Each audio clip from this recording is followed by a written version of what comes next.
where are we joining in with what's going on with the world around us?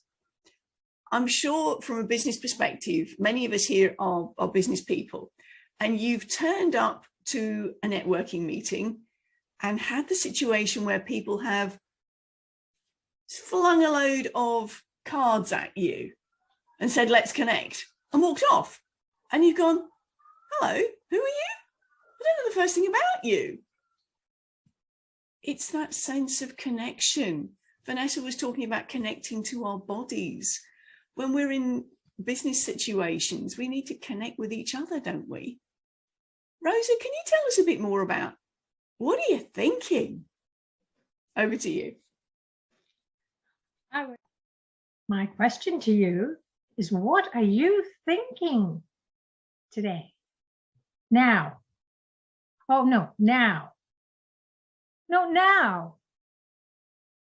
Okay, what about now? See how quickly that changes? And we are externally influenced by somebody speaking, people sitting close to us, and a whole number of things. Why is it important to notice what we are thinking? Because thoughts are alive with energy. Thoughts are energy, and it turns into things. When I heard that thoughts are things, I really had to look deeper.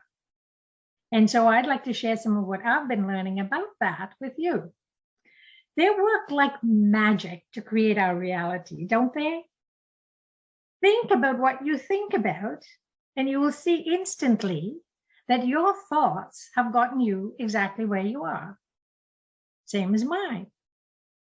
So first caution, be careful what you think, moment to moment. A side note, I just learned that there are only two things that are alive on this planet, and that is fire and thought. And they both send messages, guys.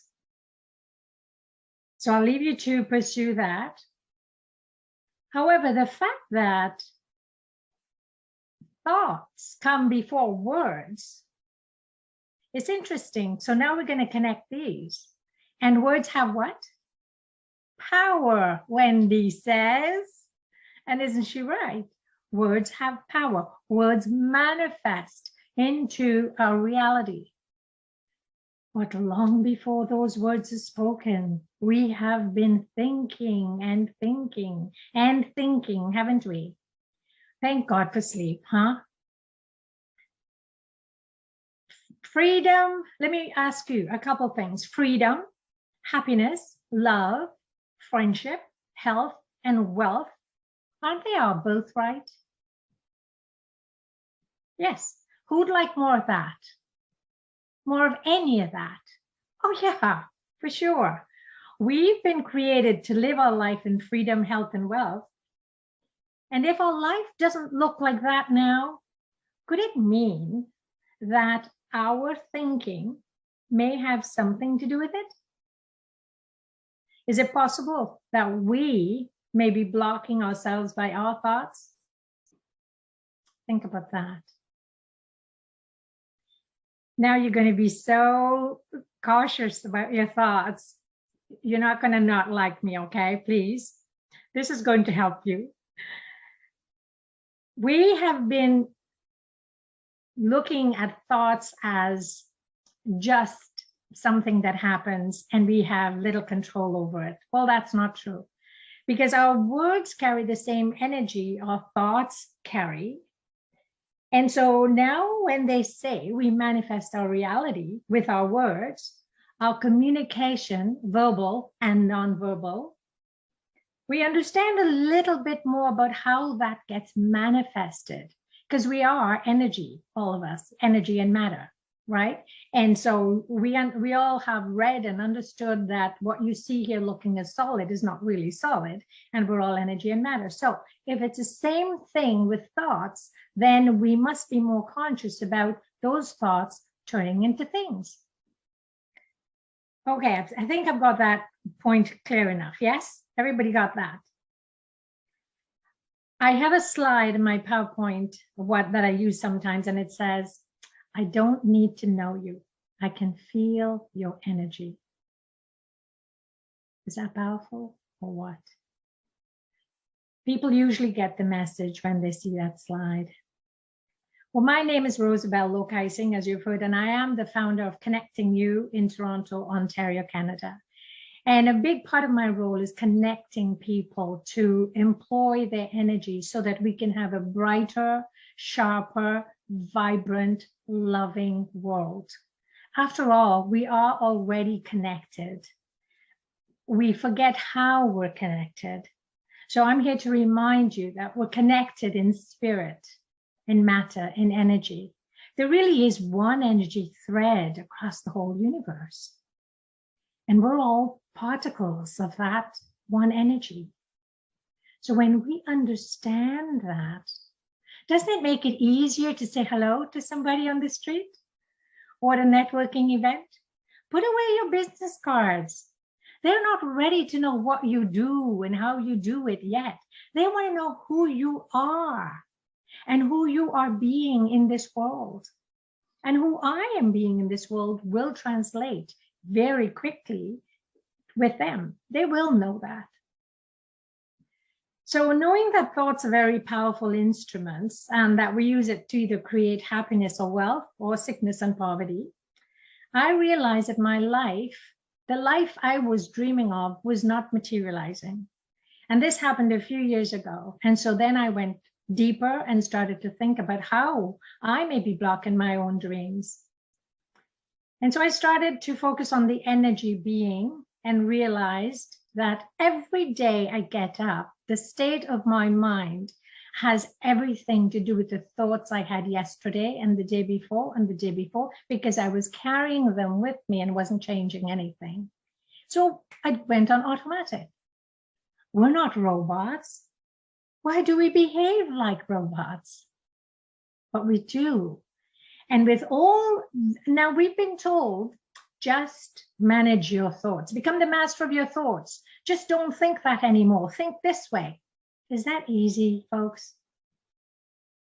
I don't think so. I've tried it, and I know you have too. You know why it's not easy? There are a couple of reasons. Well, when we were young, of course, there were different schools of thought that taught us how to think. But we didn't have much control of how we thought because we were influenced by our parents, our family, our cultures, our community, our school, our religion, our churches, and heaven knows what else. So we were not in control, really. We were sorting things out and trying to become a full person. We weren't even treated as people when we were kids. Do you remember? And boy, did that really bust my chops. So I became a fighter from then, listening to grown-ups treat us that way. And it was like, oh no, I have a mind of my own and I'm going to use it. So yes, as we mature, we got told that you are the master of your mind. And now we have control. But guess what else came into play? Ads and media and all the subliminal messages. Well, I want to know, how much control do you have? Again, spun out of control in the matrix. So the question remains, how do we manage our thoughts? I have a lot to share on that. As you can see, my time is coming very close to the end. And what I want to say to you is, unless you do this is my call to action. You will be taking courses all your life, and I don't want you to do that. So folks, without understanding what energy is, how we are all connected on this planet through a fine thread of energy, and that we really need to love one another. Unless we do that, our thoughts are not really going to change by all those tips and tricks and techniques. It is in understanding that we are one. When I know that you are loving me as I am loving you, no better, no worse, no judgment, then I can naturally change my thoughts and not have to work through NLP and bless those techniques. No, nothing, knocking them. I love them all. However, this is a much easier way to do it. So if you want to know any more about this, please come and join me. You're in time for Friday. I'm talking about know what truly motivates you to come alive every day. I've been asked 1,000 times, where do you get your energy from? And I'm here to tell you, energy feeds energy. There's plenty of it. Let's go get some. Join me Friday. Get the promo code. You'll get a ticket to come to my event. It's 8:30 Eastern, just for an hour and a half. Please come. I'd love to be with you. Thank you so much. And choose your thoughts wisely. Never think a thing that you don't want to have happen. Always think of a thought that you want to become true. With love.